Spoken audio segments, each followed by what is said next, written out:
Hello बच्चों, chapter को आगे कंटिन्यू करते हैं। चैप्टर का नाम है करंट इलेक्ट्रिसिटी और आज हम सबसे पहले पढ़ेंगे किरचॉफ्स रूल्स। आज का पहला टॉपिक है किरचॉफ्स रूल्स। सबसे पहले बच्चों किरचॉफ्स रूल को हम यूज क्यों करते हैं वो समझते हैं। देखना बच्चों, जब भी कॉम्प्लिकेटेड इलेक्ट्रिकल सर्किट आएंगे तो उनको सॉल्व करने के लिए जो रूल यूज किए जाएंगे वो कौन से हैं? Kirchhoff's rules. तो समझना, मैं यहां पे लिखता हूं used to solve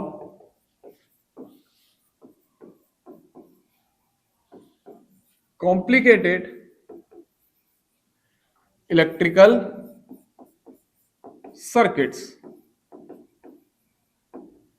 used to solve complicated electrical circuits. इतना समझ में आया किरचॉफ्स रूल्स को क्यों यूज किया जाता है? To solve complicated electrical circuits. बच्चों, इन किरचॉफ्स रूल्स में हमने दो रूल पढ़ने हैं। कितने रूल पढ़ने हैं? दो। तो सबसे पहले बच्चों मैं लिखता हूं फर्स्ट लॉ या फिर फर्स्ट रूल।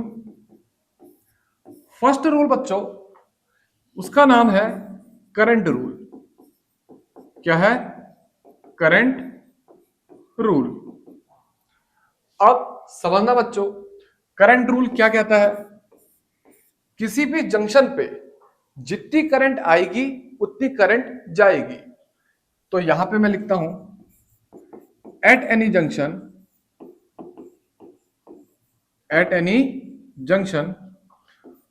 टोटल इनकमिंग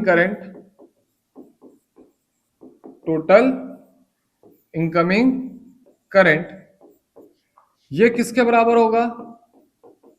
ये होगा टोटल आउटगोइंग करंट के बराबर। ठीक है। अब अगर total incoming current total outgoing current के बराबर है, इसका मतलब उस जंक्शन पे नेट करंट कितनी होगी? जीरो। तो समझना बच्चों, इसी रूल को दूसरे तरीके से लिख रहा हूं तो मैं लिखता हूं एट एनी जंक्शन। ठीक है, इसी रूल को दूसरे तरीके से लिखते हैं और हमने लिखा eight any junction total current या फिर net current is zero. At any junction net current is zero. इतना समझ में आया?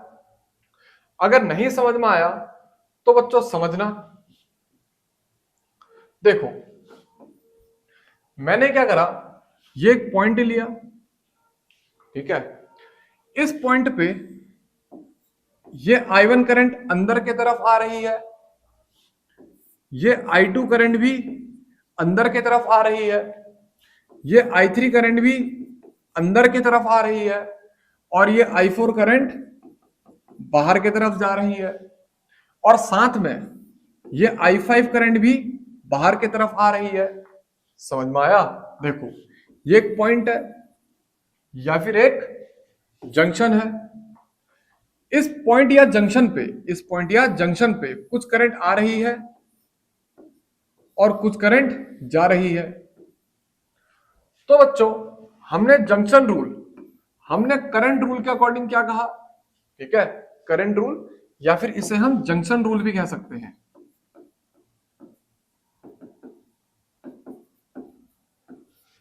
इस पॉइंट पे या फिर इस जंक्शन पे हमने क्या सीखा? टोटल इनकमिंग करंट किसके बराबर होगी? टोटल आउटगोइंग करंट के बराबर। अब इनकमिंग करंट क्या है बच्चों? I1 plus I2 plus I3। I1 plus I2 plus I3, ये क्या है? Incoming current. यही किसके बराबर होगी? आउटगोइंग करंट के बराबर, यानी कि I4 प्लस I5। समझे? At any junction total incoming current is equal to total outgoing current. इतना समझ में आया? अब दूसरी फॉर्म देखना, at any junction net current is zero. At any junction net current is zero. समझना बच्चों, हमको यह समझाना है इस जंक्शन पे नेट करंट कितनी होगी? 0। तो एक काम करना बच्चों, I1 plus I2 plus I3 को तो ऐसे ही लिखना, I4 प्लस I5 को LHS साइड ले आना और लिखना -I4 minus I5 equal to 0। तो देखना बच्चों, जो सेकंड स्टेटमेंट है, eight any junction net current is 0, वो भी प्रूफ हो गया। इतना समझ में आया? आने वाली करंट को क्या ले लिया? पॉजिटिव। जाने वाली करंट को क्या ले लिया? नेगेटिव और इक्वल टू 0। इतना समझ में आया? जल्दी से बच्चों करंट रूल या फिर जंक्शन रूल को नोट करो। अब बच्चों ध्यान देना, यहां पे जितनी करंट आई है उतनी करंट गई है, जितनी करंट आई है उतनी करंट गई है। इसका मतलब बच्चों जितना चार्ज आया होगा उतना ही चार्ज गया होगा, या फिर accumulation of charge at this junction कितना होगा? 0। ठीक है, मैंने क्या कहा? जितना चार्ज आएगा उतना चार्ज जाएगा। इसका मतलब बच्चों ये जो लॉ है, ये जो लॉ है, ये क्या फॉलो करेगा? Law of conservation of charge. First law क्या फॉलो करेगा? Law of conservation of charge. जितना चार्ज आया उतना चार्ज गया। जल्दी से इसे नोट कर लो।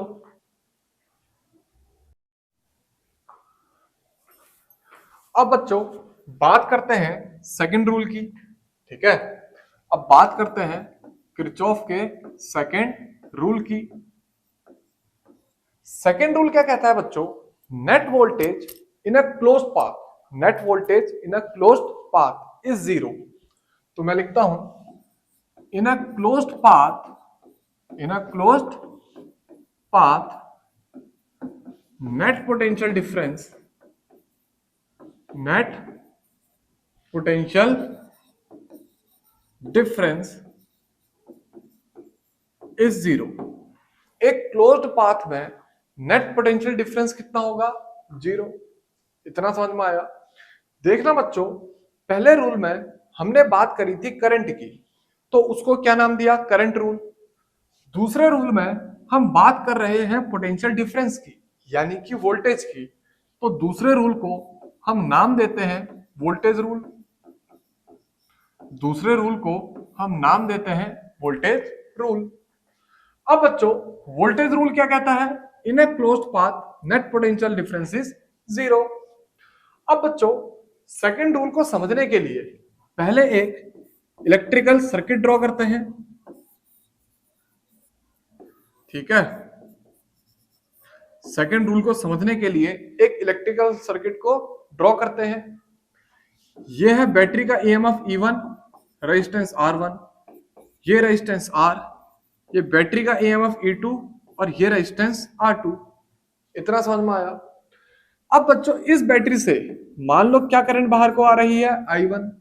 और इस बैटरी से मान लो कितनी करंट बाहर को आई? I2। अब बच्चों I1 यहां से आई, I2 यहां से आई, यानी कि यहां को कितनी जाएगी? I1 plus I2। अब बच्चों यहां पर से I1 वापस ऊपर को जाएगी और I2 वापस नीचे को आएगी। देखना बच्चों, इस बैटरी से कितनी करंट बाहर को आई? I1। और इस बैटरी के अंदर दोबारा कितनी करंट गई? I1। इस बैटरी से बाहर को कितनी करंट आई? I2। और इस बैटरी के अंदर दोबारा कितनी करंट गई? I2।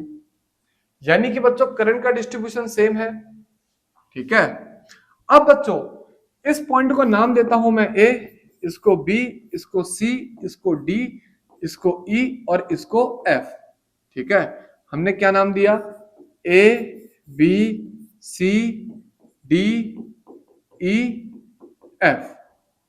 अब बच्चों इस इलेक्ट्रिकल सर्किट में मैं कुछ लूप लूंगा, मैं कुछ लूप लूंगा और बताऊंगा कि उस क्लोज्ड लूप में जो लूप लूंगा वो क्लोज्ड होंगे। ठीक है, इस इलेक्ट्रिक सर्किट में मैं कुछ क्लोज्ड लूप लूंगा और बताऊंगा कि वहां पे नेट पोटेंशियल डिफरेंस कितना है?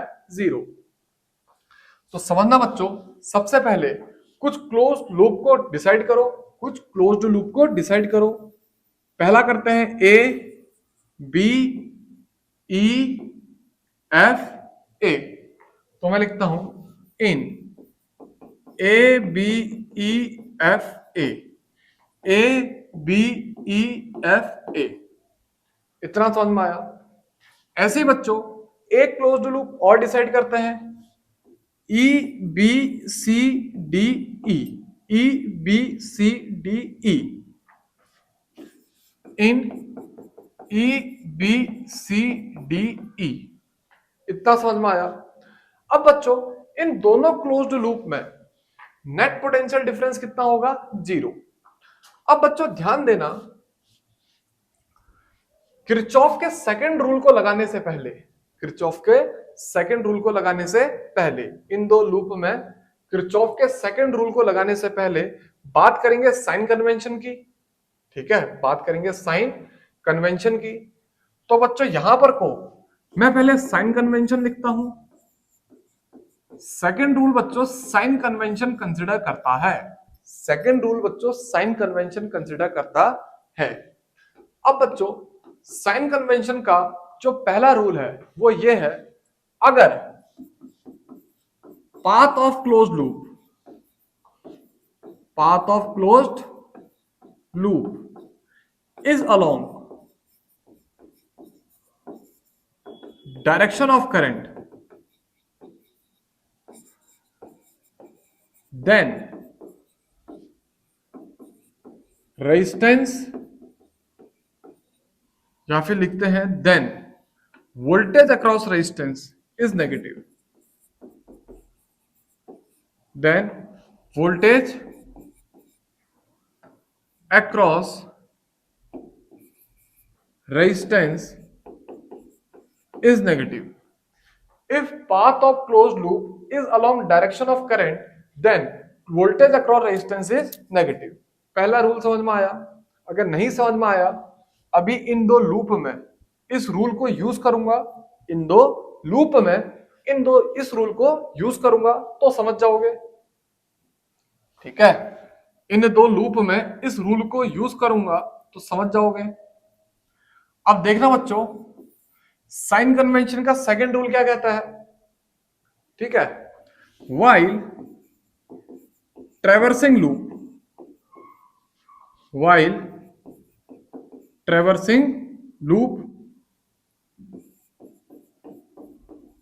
अगर तुम एक लूप में चल रहे हो और वो लूप क्या है? क्लोज्ड। वो लूप क्या है? क्लोज्ड।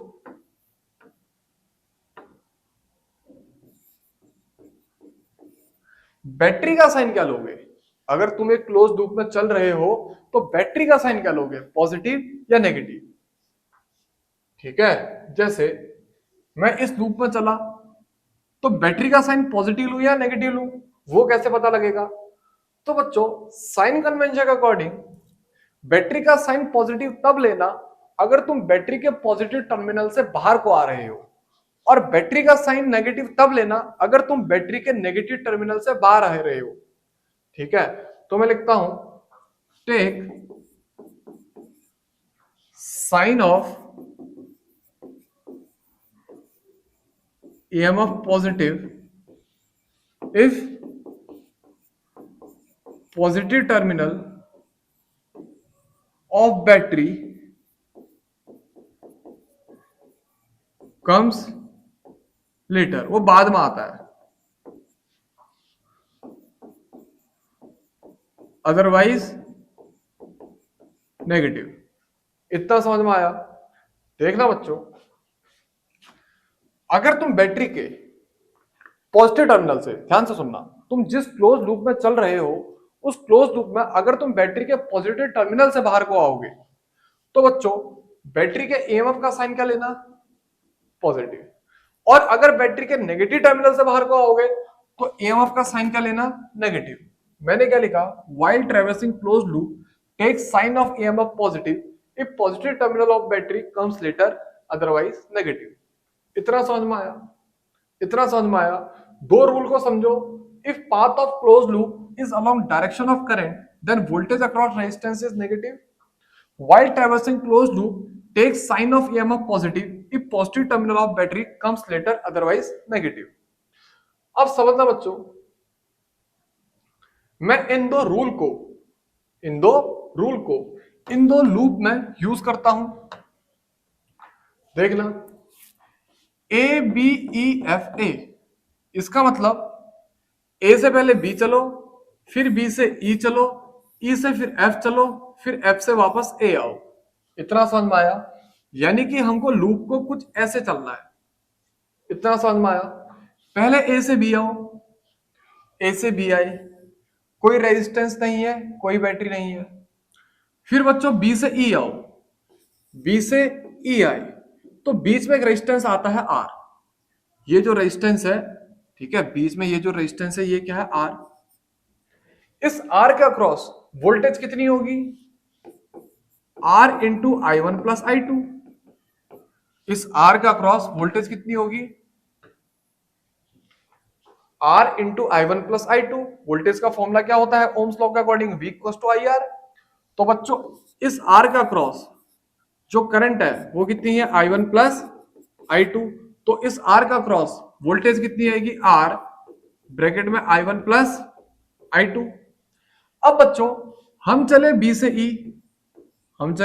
ई, करंट की डायरेक्शन भी बी से ई है, यानी कि क्लोज्ड पाथ को चलने की जो डायरेक्शन है वही डायरेक्शन करंट की है। इसका मतलब इस वोल्टेज ड्रॉप को क्या लिया जाएगा? नेगेटिव। यानी कि ये जो वोल्टेज आर ब्रैकेट में I one plus I two है, क्या ली जाएगी? नेगेटिव। इतना समझ में आया? अब बच्चों ई से कहां जाना है? एफ। ई से कहां जाना है?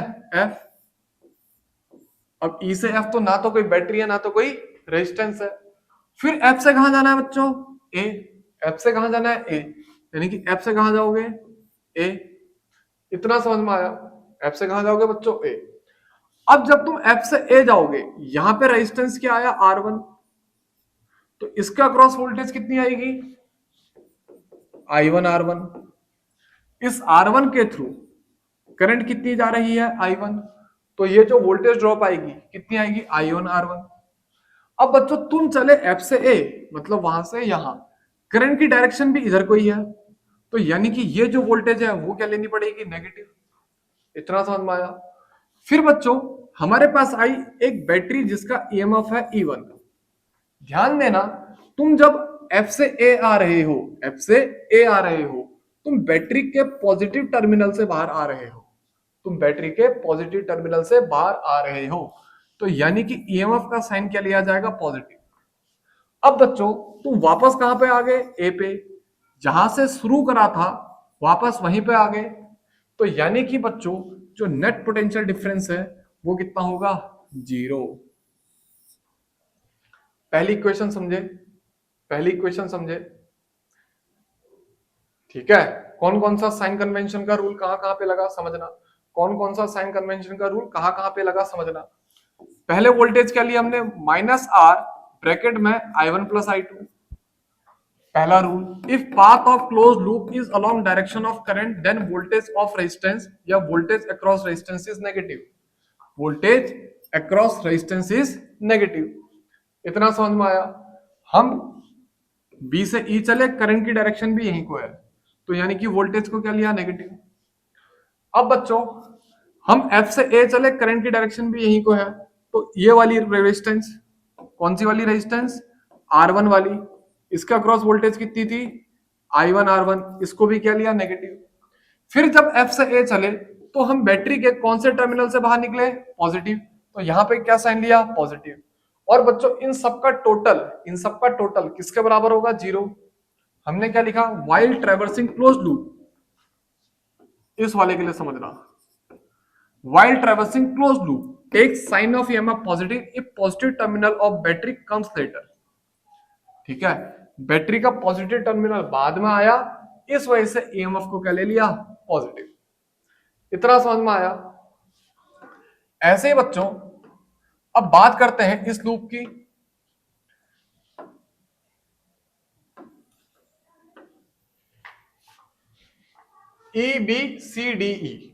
EBCDE समझना बच्चों,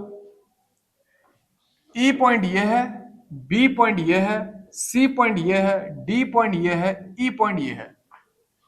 अब सबसे पहले कहां से कहां चलोगे? ई से बी।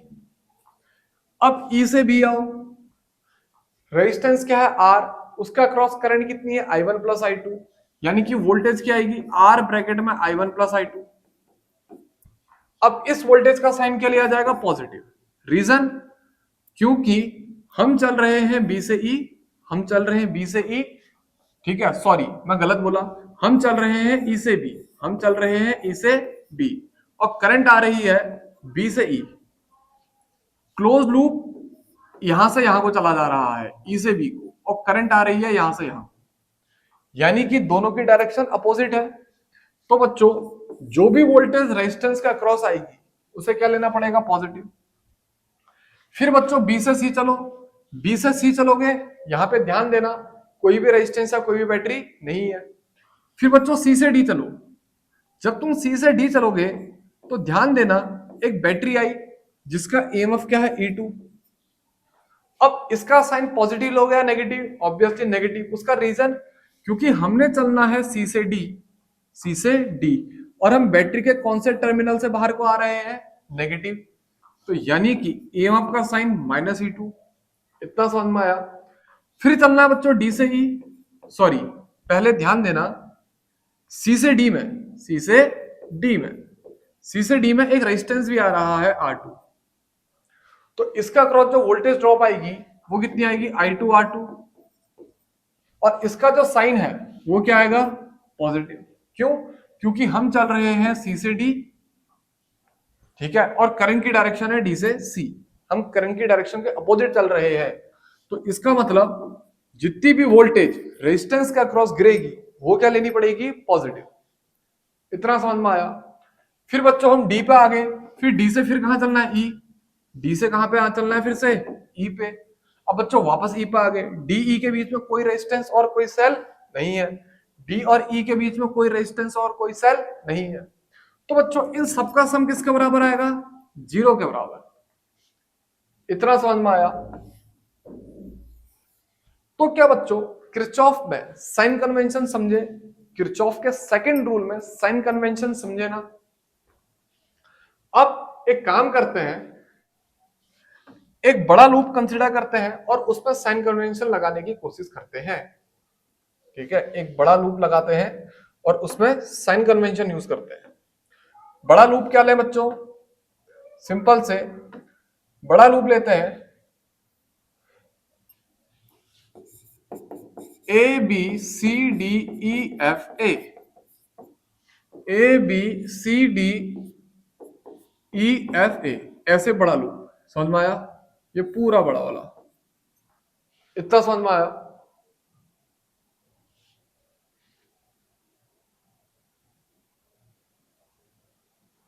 अब बच्चों ध्यान देना, सबसे पहले ए से बी चलो। जब तुम ए से बी आओगे ना तो कोई बैटरी है ना तो कोई सेल है। फिर बी से सी आओ, ना तो कोई बैटरी है ना तो कोई सेल है। फिर सी से डी आओ, जब तुम सी से डी आओगे तुमको एक बैटरी मिलेगी जिसका ईएमएफ कितना है? E2। लेकिन सी से डी जाने में तुम E2 के कौन से टर्मिनल से बाहर आ रहे हो? नेगेटिव। तो क्या लिखोगे? -E2। फिर बच्चों सी से डी जाने में एक रेजिस्टेंस भी आया और वो रेजिस्टेंस क्या है? R2, और यहां पे करंट कितनी है? I2। तो इसका क्रॉस वोल्टेज ड्रॉप कितनी आएगी? I2 R2। लेकिन ध्यान देना हम चल रहे हैं सी से डी, हम चल रहे हैं सी से डी, और करंट जो बह रही थी वो इधर को बह रही थी, यानी कि हम करंट के डायरेक्शन के अपोजिट चल रहे हैं। तो यानी कि वोल्टेज ड्रॉप क्या लिया जाएगा? पॉजिटिव। इतना समझ में आया? वोल्टेज ड्रॉप क्या लिया जाएगा? पॉजिटिव। इतना समझ में आया? फिर बच्चों डी से ई चलो, डी से ई चलोगे कुछ नहीं है। फिर बच्चों ई से एफ चलो, कुछ भी नहीं है। फिर बच्चों एफ से ए चलो, सबसे पहले रेजिस्टेंस आया। एफ से ए चलोगे सबसे पहले क्या है? रेजिस्टेंस, और यहां पे वोल्टेज ड्रॉप कितनी आएगी? I1 R1, और इसका साइन क्या लेना पड़ेगा? नेगेटिव, क्योंकि हम चल रहे हैं एफ से ए और करंट भी एफ से ए। फिर बच्चों ध्यान देना ये क्या है? बैटरी, और हम बैटरी के एफ से ए आने में हम F से A आने में बैटरी के कौन से टर्मिनल से बाहर निकल रहे हैं, पॉजिटिव। ठीक है, F से A आने में बैटरी के कौन से टर्मिनल से बाहर निकल रहे हैं, पॉजिटिव। तो हम लिखेंगे प्लस E1 इसको इक्वल टू 0। इतना समझ में आया? जल्दी से बच्चों नोट कर लो। तो यहां पर को बच्चों किरचॉफ का सेकंड रूल भी कंप्लीट। अब ध्यान देना बच्चों, फर्स्ट रूल को हमने कहा था ये फॉलो करता है law of conservation of charge. ठीक है, अब सेकंड रूल में ध्यान देना बच्चों, अगर नेट पोटेंशियल डिफरेंस कितना है, 0, पोटेंशियल का फॉर्मूला क्या होगा, वर्क अपॉन चार्ज।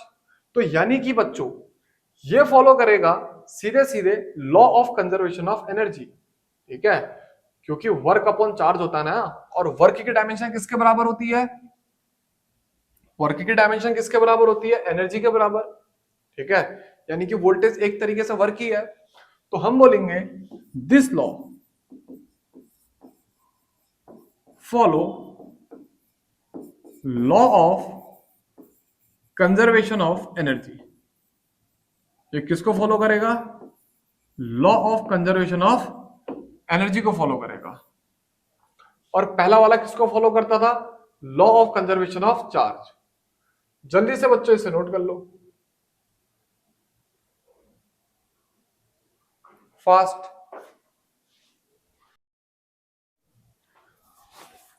नोट कर लिया, शाबाश। अब बच्चों किरचॉफ रूल पे बेस्ड, किरचॉफ रूल पे बेस्ड पढ़ते हैं व्हीटस्टोन ब्रिज प्रिंसिपल। अगला टॉपिक है व्हीटस्टोन ब्रिज प्रिंसिपल। हेडिंग डालो।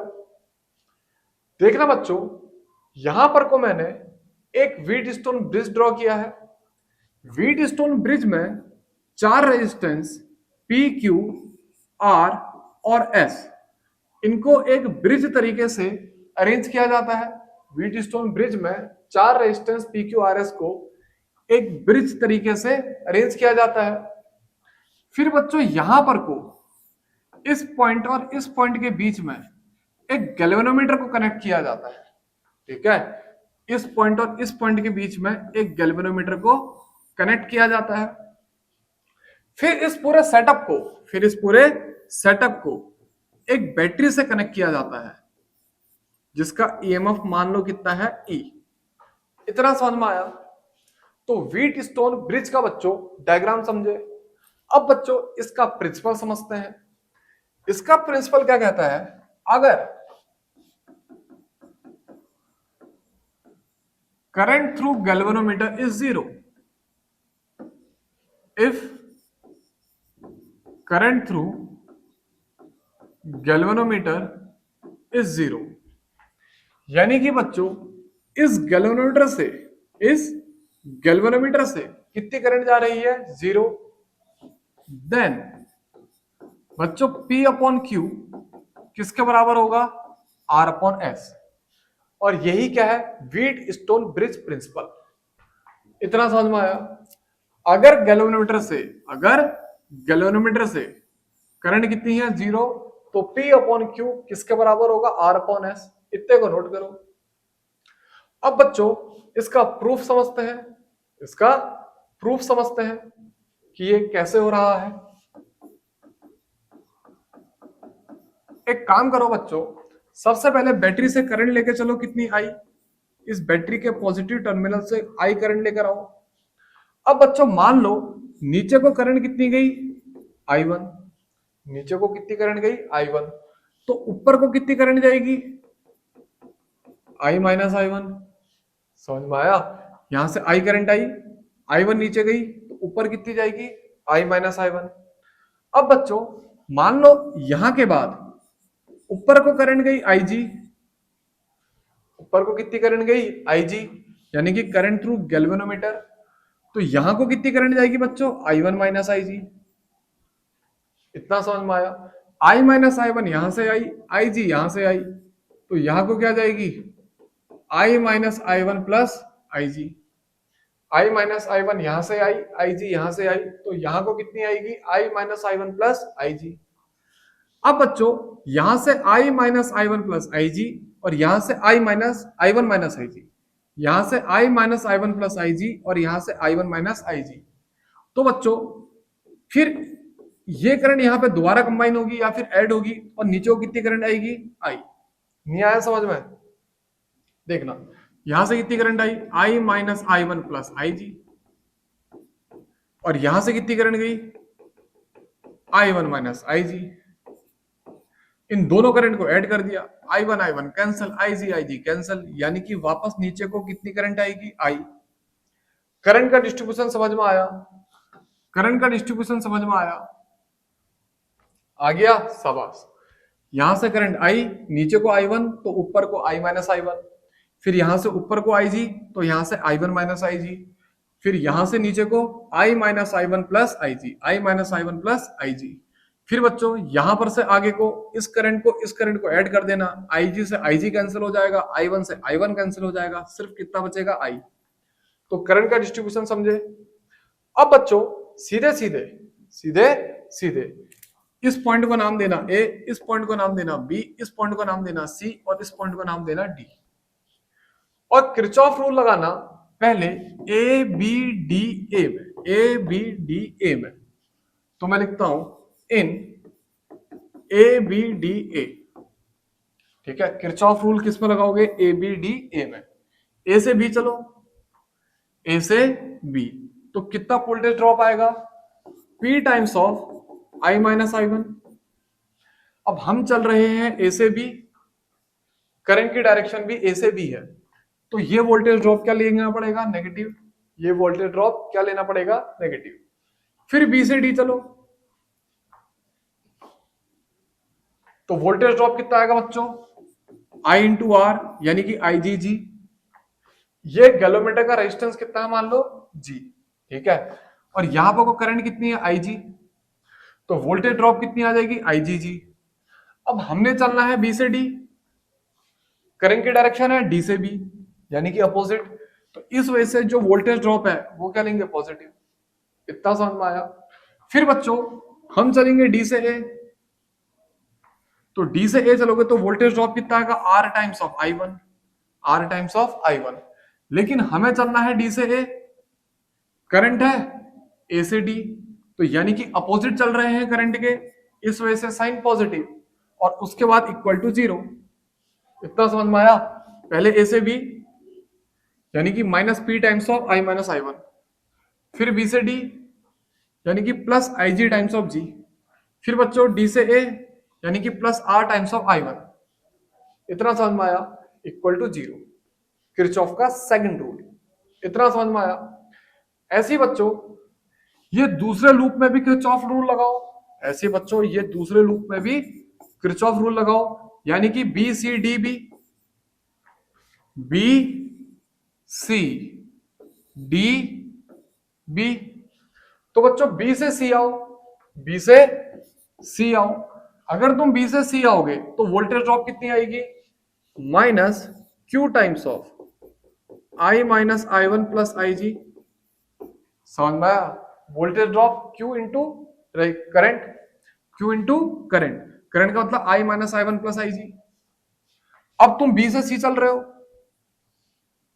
करंट की डायरेक्शन भी बी से सी है, तो वोल्टेज ड्रॉप क्या लिया? नेगेटिव। अब सी से डी चलो, तो वोल्टेज ड्रॉप क्या आएगा? S times of I one minus I G. ठीक है, और जब तुम सी से डी चल रहे हो तुम करंट के डायरेक्शन के अपोजिट चल रहे हो, यानी कि ये वोल्टेज ड्रॉप क्या लोगे? पॉजिटिव। ये वोल्टेज ड्रॉप क्या लोगे? पॉजिटिव। इतना समझ में आया? फिर बच्चों डी से बी चलो, डी से बी, डी से बी बच्चों कितनी वोल्टेज ड्रॉप आएगी? आईजी जी। समझ में आया? डी से बी कितनी वोल्टेज ड्रॉप आएगी? आईजी जी। लेकिन हमने चलना है डी से बी और करंट की डायरेक्शन भी डी से बी, तो ये जो वोल्टेज ड्रॉप आएगी उसका साइन क्या होगा? नेगेटिव और इक्वल टू जीरो। हमने क्या करा? सिंपल से A B C D B, इन दो लूप में किरचॉफ का सेकंड रूल लगा दिया। समझ में आया? In a closed path net potential difference is zero, sign convention के साथ। अब बच्चों अगर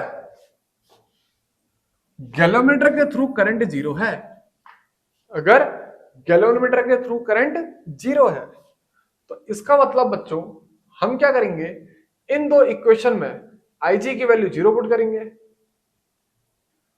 समझ में आया? मैं लिखता हूं इफ IG इक्वल टू 0, तो बच्चों ये इक्वेशन क्या बन जाएगी, minus P I minus I1, ये वाला टर्म कितना हो जाएगा, +0 प्लस RI1 इक्वल टू 0, यानी कि RI1 किसके बराबर आएगा, P times of I minus I1। इतना समझ में आया? ऐसे ही बच्चों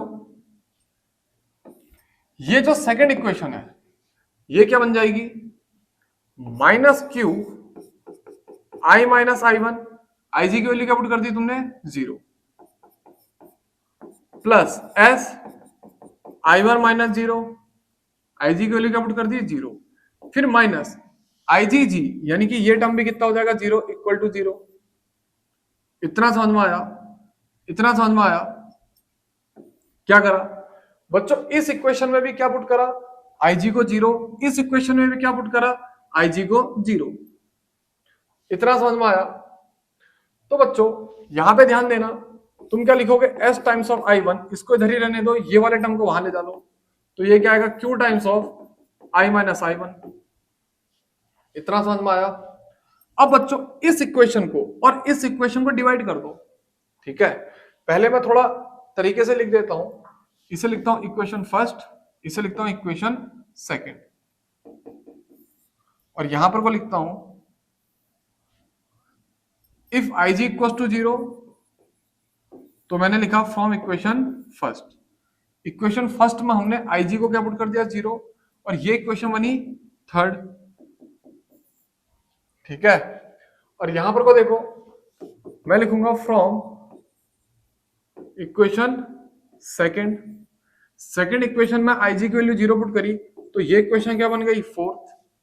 अब बच्चों सीधे सीधे मैं क्या लिखूंगा, divide third and fourth. Third क्या है बच्चों, RI1 equal to P times of I minus I1। Third क्या है, RI1 equal to P times of I minus I1। Fourth क्या है बच्चों, SI1 और Q times of I minus I1।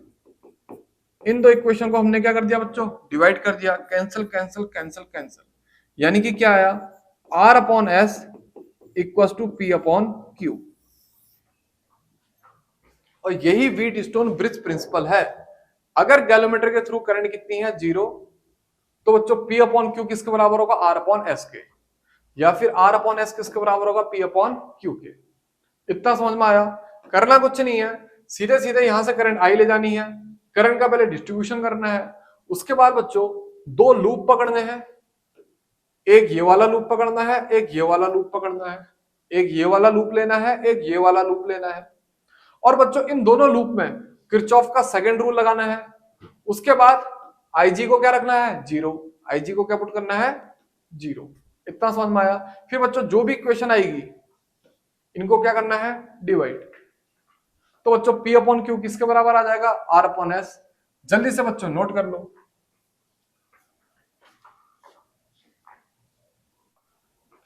Note कर लिया, शाबाश। अब बच्चों व्हीट स्टोन ब्रिज प्रिंसिपल पे बेस्ड हम पढ़ते हैं डिवाइस मीटर ब्रिज, ठीक है। व्हीट स्टोन ब्रिज प्रिंसिपल पे बेस्ड हम पढ़ेंगे डिवाइस मीटर ब्रिज।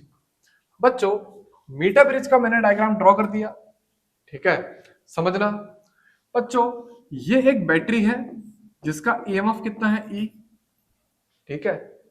ये एक स्विच है K, ठीक है, ये एक की है K। इस की K को जब मैं क्लोज करूंगा, यहां से करंट कितनी आएगी I,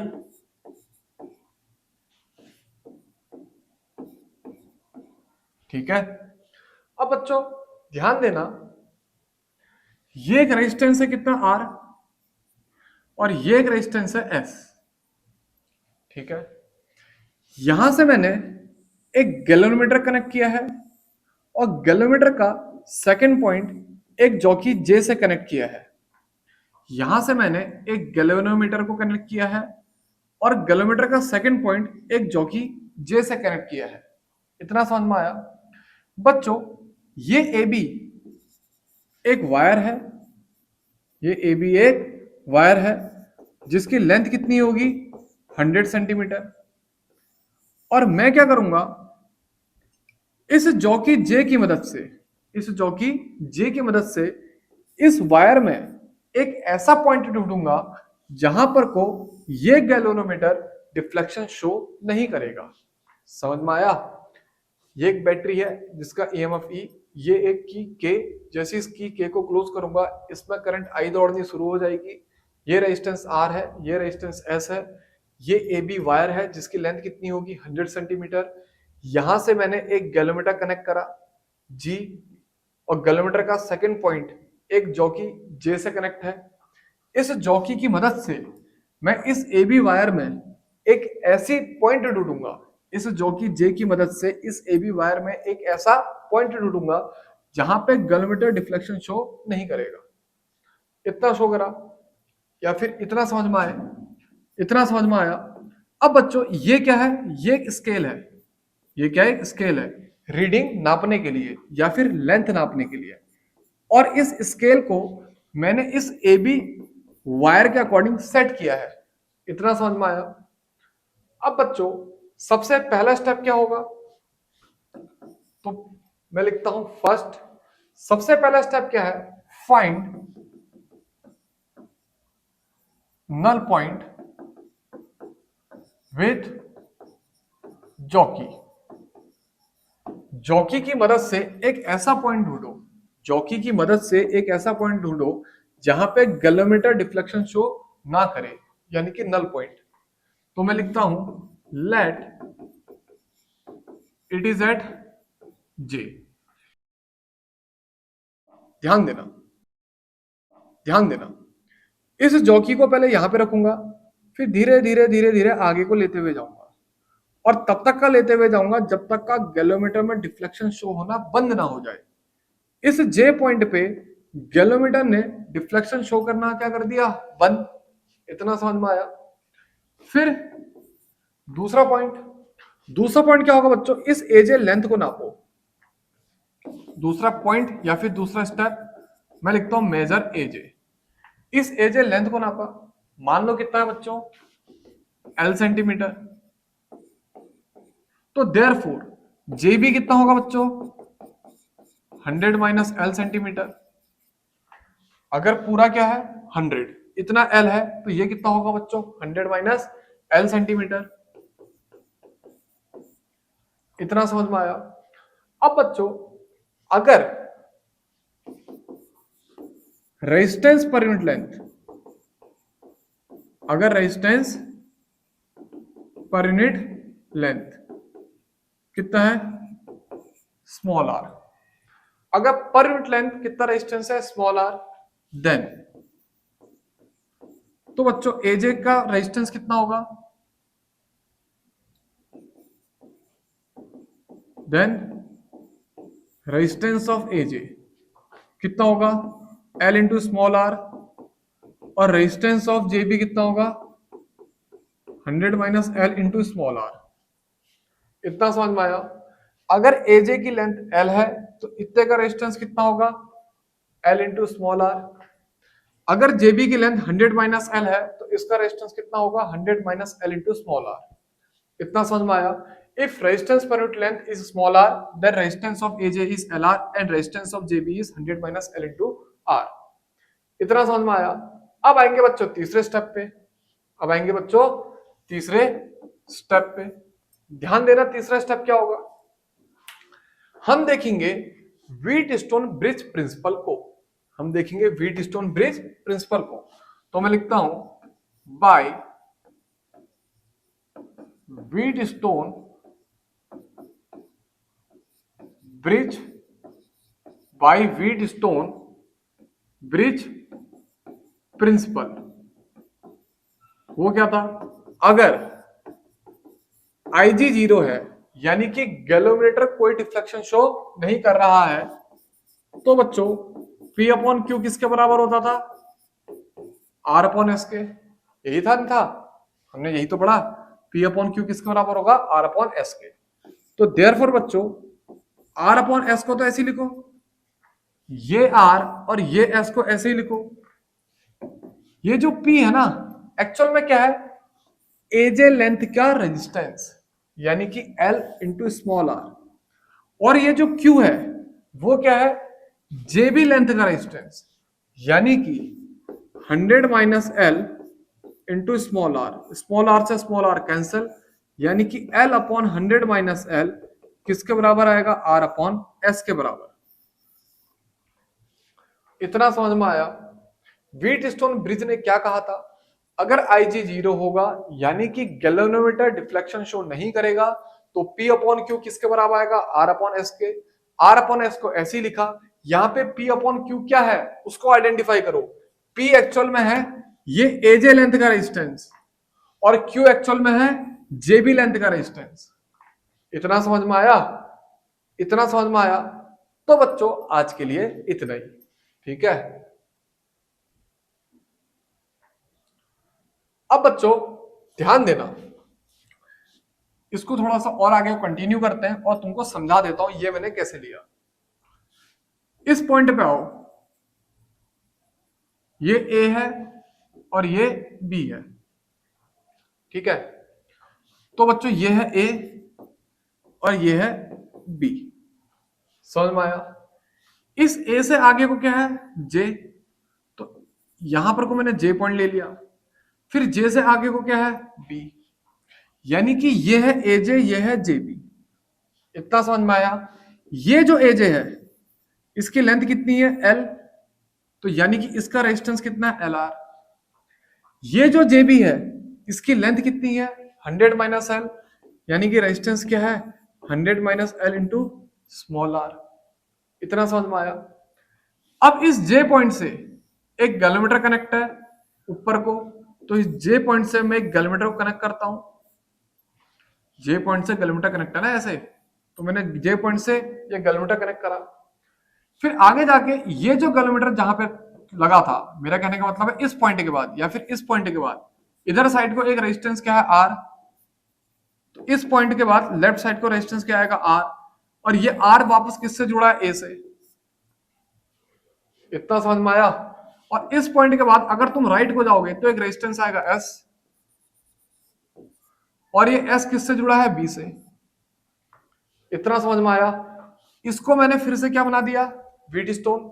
समझ में आया, ये मीटर ब्रिज को व्हीटस्टोन ब्रिज जैसा बनाया नहीं बनाया। इतना समझ में आया। अब लॉजिक क्या लगेगा, P upon Q equal to R upon S. अगर यहां पर को करंट जीरो है, यहां पर को करंट जीरो है, तो लॉजिक क्या लगने वाला है, P upon Q equal to R upon S. P क्या है, एल आर, क्यू क्या है, 100 माइनस एल इंटू आर, फिर आर अपॉन एस। इतना समझ में आया। तो बच्चों आज ये लेक्चर कंप्लीट।